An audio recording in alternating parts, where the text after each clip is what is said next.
د IPL پرونی او نننۍ لوبې ټولې په همدې ویډیو کې راسره وګورئ. ګرانو ملګرو السلام علیکم. په دې هیله چې تاسو به روغ او جوړ یاستئ او د صحت جامې به مو پر تن وي. کلکتا د ډیلی د ستر هدف په پوره کولو کې پاتې شوه او ډیلی درېیمه بریا خپله کړه. د ډیلی کیپیټلز له لوري کلکتا نایټ رایډرز لوبډلې ته ستر هدف ورکړل شو. که څه هم د کلکتې توپوهونکو تر وروستیو پورې هڅه وکړه خو بریالي نه شول او د 18 منډو په توپیر یې ډیلی بریا خپله کړه او د جدول لومړی مقام ته یې ځان ورساوه. د هند تجارتي لیګ یا IPL 14مه لوبه د ډیلی کیپیټلز او کلکتا نایټ رایډرز لوبډلې ترمنځ په شارجه کرکټ لوبغالي کې ترسره شوه. د لوبې په پیل کې کلکتا نایټ رایډرز د لوبې پچه وګټله او لومړی د ډیلی کیپیټلز لوبډلې ته د توپوهنې بلنه ورکړه. د ډیلی کیپیټلز له لوري پریټیو شاو او شیکر ډوان توپوهنې ته راووتل چې ښه توپوهنه یې پیل او 50 منډې ملګرتیا یې وکړه، خو دغه مهال شیکر ډوان د ورون په توپ مورګن کیچ کړ او 26 منډې یې کړې وې چې له میدانه بهر شو. د شاو ملګرتیا ته د لوبډلې مشر شریاس ایر راغی او دواړه په ګډه د ډیلی منډې 129 ورسولې. پریټیو شاو د 4 شپږیزو او 4 څلوریزو پر مټ په 41 توپونو باندې شپږ شپېته منډې وکړې او د ناګورګوټي په توپ شومبون ګیل کیچ کړ. له شریاس ایر سره ریشډ پانټ هم په زړه پورې او چټکه توپوهنه ترسره کړه او په 18 توپونو یې چټکې 38 منډې ترلاسه کړې چې د رسل په توپ شیوم ماوي کیچ کړ. مارکوس سټیونز بیا ژر وسوځېد او یوازې یوه منډه یې ترلاسه کړه، خو د ډیلی کیپیټلز لپاره تر ټولو زیاتې منډې بیا لوبډلې مشر شریاس ایر وکړې. هغه د شپږیزو او 7 څلوریزو په مټ په 38 توپونو 88 ناسوځېدلې منډې وکړې. ډیلی کیپیټلز په ټاکلو 10 اورونو کې د 4 لوبغاړو په سوځېدو 228 منډې وکړې چې د کلکتا نایټ رایډرز لوبډلې ته یې د 229 منډو ستر هدف وټاکه.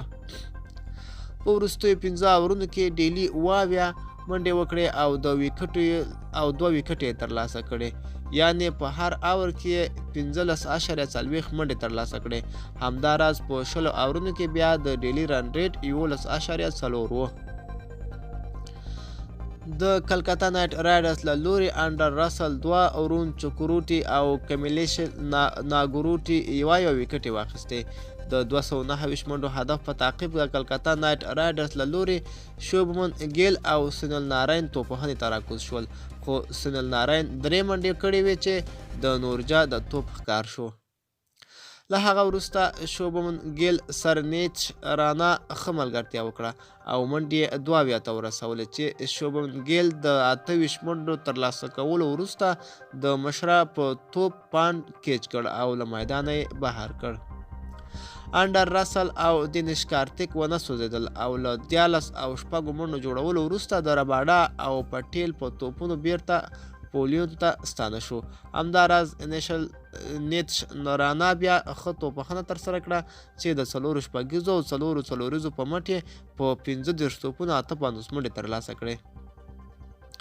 ایون مورګن او راهول ترپاټي بیا توپاني توپوهنه ترسره کړه او د چټک هدف پر لور یې ځان ور چټک کړ. مورګن 15 شپږیزې او 1 څلوریزه ووهله او په 18 توپونو یې 44 منډې ترلاسه کړې چې هدف ته رسولو کې یې ستره ونډه واخیسته. همداراز راهول ترپاټي بیا 3 شپږیزې او 3 څلوریزې ووهلې او په 14 توپونو یې 30 منډې ترلاسه کړې. که څه هم یاد هدف ته د کلکتا د نږدې شوه، خو مورګن او ترپاټي له سوځېدو وروسته یې د لوبې د بریا هیلې مړاوې شوې. دا را به شو د راتلونکې لوبې چې سبا نن ورځ کومې لوبې کیږي تاسو ته به یې وړاندې کړو. نن د اکتوبر 4مه د نیټه به د IPL 18مه لوبه کې د ممبئی انډینز او سنرایز حیدرآباد لوبډلې په شارجه کې مخ شي چې دا لوبه به د افغانستان په وخت 2:30 بجې پیل شي.